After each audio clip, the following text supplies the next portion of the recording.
Hətta bəzən bacıların suallarını oxuyanda vallahi əsəb keçirirəm. Pis hala düşürəm.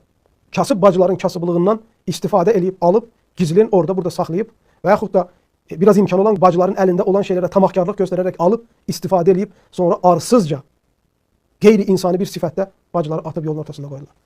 Bir-iki kər aparırlar, yemək qoyurlar, dul bacıların, boşanmaq imkansız bacıların qapısının ağzına, 2-3 kər centilmenliyi eləyirlər, əl açıqlıq, maşallah, tabarakallah. Ondan sonra bacıları yoldan çıxardır, evlənirlər, 1 ay, 2 ay saxlayıb sonra boşayıb arada qoyurlar. Bu cür düşük və ucuz İslamı gözdən salan təbəqə də var. Və maraqlı gələn budur ki, bu Vəhabi ilahiyyatçısı ki deyir, atırlar yarı yolda qoyub gedirlər. Təəccüblüdür ki, bu insan görəsən öz alimlərindən xəbəri yoxdurmu? Bunu sizin alimləriniz, baş müftiniz Bin Baz başda olmaqla alimlərinizin çoxu bunu icazəli bilib.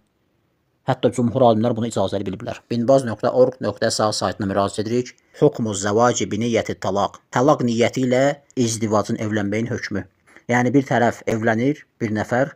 Niyyəti budur ki, bir müddət sonra talaq verib gedəcəyəm, amma ona xəbərləmir. Özü ilə Allah arasında. Bu niyyəti edir, qoyur, qaçır. Sin sual verir. Ba'dul musliminə yusafiruna lid-dirasati və qeyriha iləl xarici. Bəzi müsəlmanlar dərs üçün və yaxud başqa işlər üçün xaricə gedirlər. Yəni ölkədən xaricə ya bir şəhərdən başqa şəhərə. Fəhəl yəcuzu ləhu ən yətəzəvvəcə bi niyyəti talaq. Olar ki, talaq niyyəti ilə izdivac eləsin. Bin Baz görün nə deyir? Deyir ki, zəhəbəl əksərunə min əhlil ilmi kəmə qaləl müvəffəq ibn Qudamə fil muğni ilə cəvazi zəlikə izə kənətin niyyətu beynəhu və beynə rabbihi fəqat. Alimlərin çoxu, necə ki, Muvaffaq ibn Qudamə bunu deyib Muğni kitabında, bunun icazəli olduğunu deyiblər. Əgər niyyəti özü ilə Rəbbi arasında olsa. Xanıma demir. Lağ elədikləri müvəqqəti əqdə kişi kimi deyir ki, mən müvəqqəti evlənirəm. Məsələn, 5 ay, 6 ay, 1 il, 2 il. Vəhabilər gözdən salmaq üçün 1 saat, 2 saat deyirlər. Amma müvəqqəti əqd ola bilər 1 il, 2 il, 3 il olsun. O da müvəqqətidir. Amma bunlara bax, fırıldağa bax. Gəlir özü ilə Rəbbi arasında bu niyyət edir ki, İşim qutarsa 1 saat, 2 saat, 5 saat, nə bilim, olsun 1 həftə. İşim qutarandan sonra talaq verib gedəcəyəm.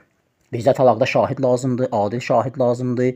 Bunlardasa bu cürdür. Fırıldaq elə çıx get. Və leysə bi şart və şərt də olmasın. Kən yusafirə lid-dirasati aw a'malin uxra. Bunun kimi ki, müsafirət edir dərs üçün və yaxud hansısa başqa işlər üçün və xafə alə nəfsihi və qorxur ki, harama düşər. Fələhu ən yətəzəvvəcə vələv nəvə təlaqəha izən təhət mühimmətuhu. Deyir, eləyə bilər ki, izdivac eləsin, hətta təlaqı niyyət eləsə qəlbində, o vaxt ki, işi bitdi, çıxıb getsin. Və həzə huvəl ərcəhu. Deyir, ərcəh olan, yəni üstün rəy budur. Fəcumhuru əhlil ilmi yəqulunə lə bəəsə bizəlikə kəmə təqəddəm. Deyir, elm əhlinin cumhur yəni hamısı yaxud əksəri. Deyib ki, burada heç bir müşkül yoxdur. Necə ki, təqəddəm keçdi bəhsini etdik. Bizdə siğə yoxdur axı.